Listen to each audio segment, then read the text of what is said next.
when New York City built a subway line along the 2nd Avenue on the Upper East Side, which is where most of the rich people live. The subway cost about $3 billion to build. It took many years. Rents and property prices all along the route, as soon as the subway opened, they rose by $6 billion. The increase in this rent valuation was twice what it cost the city to build the system, and yet the city borrowed money, went into debt, raised income taxes when it didn't have to.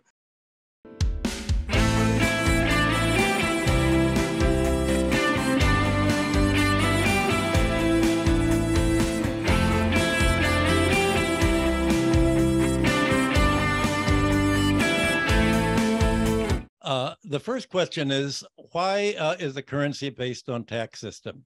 Well, what enables a government to issue money when you can't issue your own money? Suppose you go to a store and want to buy groceries and just sign an IOU. And keep on doing that. Suppose you want to buy a house and just say, okay, here's an IOU and do that. Why would they accept your IOUs if they you can't see how you're going to repay it? There has to be something that they can do with the money that they're accepting in payment.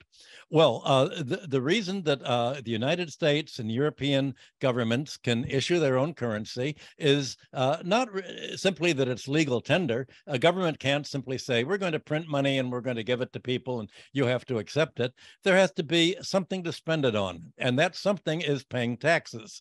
And if the United States says, we will only accept taxes in our own money, well, they can print the money, spend it into the economy, and then they recollect this money in a circular flow by taxing it away, by an income tax that falls mainly on its progressives in principle, and the wealthy people have to pay more taxes than other people, although they're not in practice. But people need money in order to pay the taxes. That's been the case ever since money was invented in the 3rd millennium BC in the Near East. Money is for paying taxes, and the government creates a use for the money by paying taxes. That's taught in modern monetary theory in the United States, or at least it used to be. But then the creditor interests, basically the right-wing financial interests, opposed this theory and saying, no, we want the banks to issue money.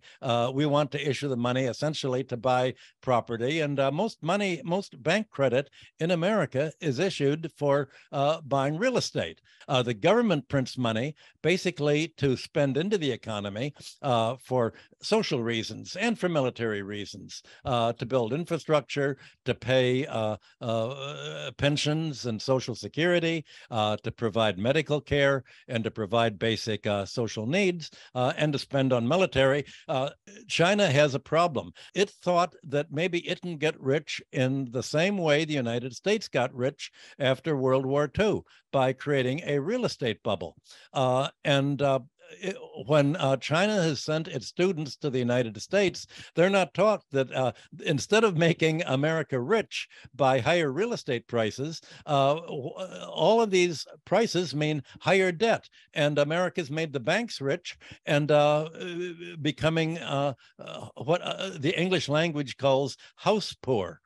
You're poor because you've taken out a mortgage loan to buy a house, and more of your income, so much of your income has to go to paying the mortgage that you're not able to spend money on goods and services. You have to cut back your living standards, and you're living poorer and poorer because you have to pay more and more of your income to the bankers. Essentially, you have financial capitalism turning classical economics inside out, but rolling history back to feudalism. We're moving back to a feudal society. What is called moving forward to the post-industrial society, moving into a financial society, is really moving backwards into a feudal society of neo-serfdom or debt peonage, where the workers, in order to get a job, an education, and housing, you have to go so deeply into debt that you're essentially a debt peon. It's a little different from serfdom. In serfdom, the serfs were tied to the land and they couldn't move. And when a landlord might choose to sell the land, he'd sell the serfs with it. Well, right now, debt peons can live wherever they want in America.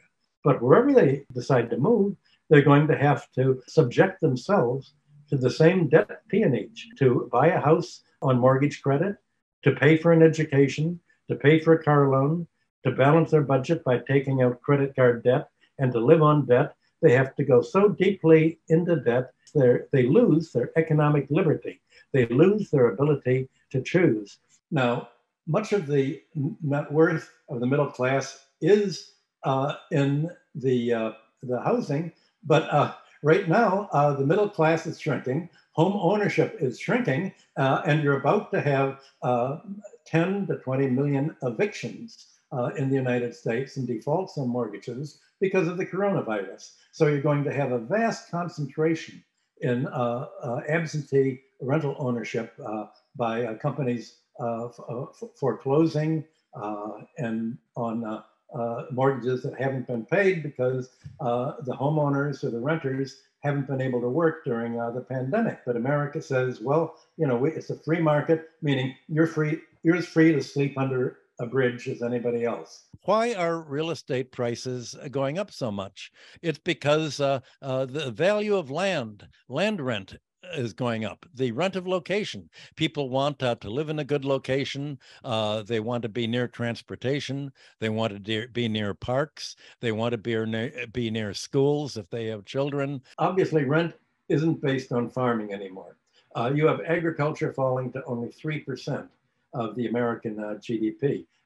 Urban housing is where most of the real estate is. The value of New York City real estate is larger than the depreciated value of all of the plant and equipment and machinery in the United States. The economy is all about urban real estate. That means that the most wealth in terms of net worth in America is created by rising real estate values. I don't know what the ratio is for China, but I would be very interested in seeing how much of Chinese wealth comes from rising real estate values compared to the rising value of factories and industrial capital and means of production. Well, I'll give you an example of how rental value is created in the modern world. In London, city government spent £3.4 billion to extend the Jubilee Tube Line out to Canary Wharf, the financial district. And the effect of making a subway line all the way outline was to increase the value of land all along the route by over 10 billion pounds. So the entire England didn't have to borrow money or raise taxes. The entire cost of this public construction could have been defrayed by taxing the land's increased rent of location, the unearned free lunch. Instead, London taxed wage earnings and profits. So taxpayers had to bear the cost and landlords got a free ride. The same kind of rent of location occurred in New York City a few years ago, when New York City built a subway line along the 2nd Avenue on the Upper East Side, which is where most of the rich people live. The subway cost about $3 billion to build. Took many years. Rents and property prices all along the route, as soon as the subway opened, they rose by $6 billion. The increase in this rent valuation was twice what it cost the city to build the system, and yet the city borrowed money, went into debt, raised income taxes when it didn't have to. It could have simply recaptured the free rental of location that it created by building the subway line, but it didn't do it because New York City's run by the landlord class. The landlords run the city for its own benefit, and the result is that New York City is gentrified.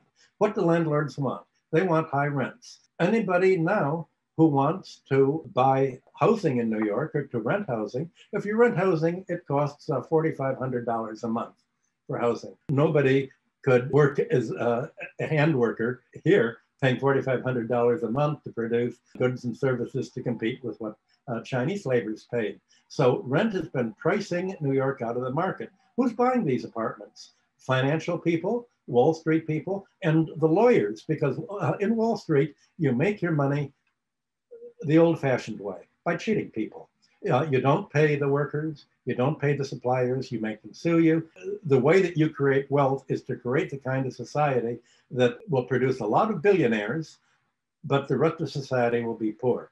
And obviously, this is what China needs to avoid. You don't want to create a lot of real estate billionaires and bankers getting rich and lending to Chinese people who are buying their houses, getting all the rental value just for themselves and interest. Thorstein Veblen, a century ago, a great American economist who is called a sociologist because he talked about the big picture, which economists don't talk about anymore. He described urban politics as being concerned mainly with civic improvement projects to promote real estate values by land speculators. And this is true all over American politics. The aim of public infrastructure spending is to increase land prices to real estate developers. Who's going to get the benefit of these improvements? The subway lines, the schools, and the parks. Whether you're in China or America, how should cities and municipalities pay for the cost of improving the means of transportation and making neighborhoods better? What seems most fair is to finance such improvements by taxing back the increased rental value. And if the city does not tax the increased rental value that its transportation and parks create, then you're going to get existing landholders rich, and the bankers are going to be able to make more and more money lending to people who rent or who buy these apartments and pay the mortgage with interest. So all of a sudden, having richer private ownership of real estate rents makes the country poor because it deindustrializes the country. And that's what is called rent deflation. And Ricardo warned that this was going to be Armageddon. In other words, this was going to destroy industrial capitalism. If you don't prevent rents from rising, then you're going to have profits cut. And what Ricardo wrote was, quote, "The natural tendency of profits is to fall. For if in the progress of society and wealth, the additional quantity of food required is obtained by the sacrifice of more and more labor." Well, you could also say that now the additional access to housing requires more and more labor, more and more wages. And Marx spent volume 2 of his Theories of Surplus Value reviewing all of the theory of economic rent that preceded him and led up to Marxism. You can see what's a description of what's happening in today's chronic debt deflation and rent deflation, already written by Ricardo. And he wrote a third edition of his Principles of Economy, came out in 1821, 4 years after the first version. He wrote, you can postpone this lack of profitability, this deindustrialization. You can postpone it by the improvements in machinery connected with the production of necessaries, as well as discoveries in the science of agriculture, which enable us to relinquish a portion of labor that's required. And therefore, we can lower the price of the prime necessary of the labor, meaning food. But the rise in the price of necessaries and in the wages of labor is limited. For as soon as wages should be equal to the whole receipts of the farmer, there must be an end of accumulation. If no capital can then yield any profit whatever, and no additional labor can be demanded, and consequently population will have reached its highest point. Long indeed before this period, the very low rate of profits will have arrested all accumulation and almost the whole produce of the country. After paying the laborers, will be the property of the owners of land and the receivers of taxes and tithes. Well, today, it's not the landlords that receive the profits only, it's the creditors to the landlords. So Marx wrote, "This, as Ricardo sees it, is the bourgeois twilight of the gods, the day of judgment," unquote. Ricardo warned that rising land rent was a great threat to industrial capitalism's survival.